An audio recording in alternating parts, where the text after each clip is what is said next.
สวัสดีครับผมเช้านี้ที่สกลนครผมคือข่อยด่านเด้อในมือผมนี่ข่อยด่านมันจะแตกต่างกันแน่ไรกับข่อยบ้านข่อยด่านใบมันจะเล็กมนเนื้อข้างในของเพิ่นจะออกเป็นลักษณะนี้เป็นไม้แก่นข่อยด่านนี้จะเกิดตามพลานหินหรือหินแข็งๆตามภูเขาเด้อพี่น้องเด้อเพิ่นจะบ่เกิดตามป่าทั่วไปเพิ่นจะบ่เกิดตามโพนตามไร่ตามนาเด้อส่วนนี้คือใบข่อยบ้านเด้อใบข่อยบ้านจะสักใบสักสรรพคุณทางยากะสามารถช่วยถอนพิษเบื่อเห็ดเบื่ออย่างได้คือกันอันใบข่อยด่านเนี่ยเอาไปขยำหรือปั่นใส่น้ำซาวเข่ากินสามารถช่วยถอนพิษเบื่อเห็ดได้อย่างดีเด้อใบข่อยบ้านนี้ก็ได้แต่ข่อยด่านนี้ใส่ส่วนลำต้นหรือส่วนแก่นฝนใส่น้ำซาวข้าวกินเด้อสามารถช่วยถอนพิษเบื่อเมาถอนพิษเบื่อเห็ดได้อย่างดีเด้อ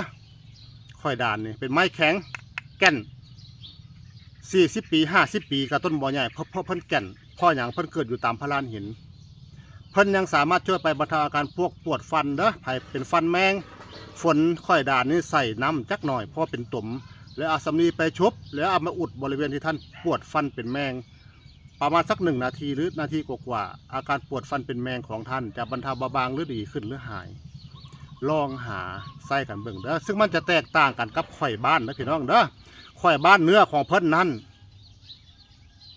จะอ่อนกว่าจะคล้ายๆพวกยิ้วเนื้อของเพิ่นนะแต่ข่อยด่านนี่เป็นไม้เนื้อแข็งแก่นพี่น้องสรรพคุณทางยา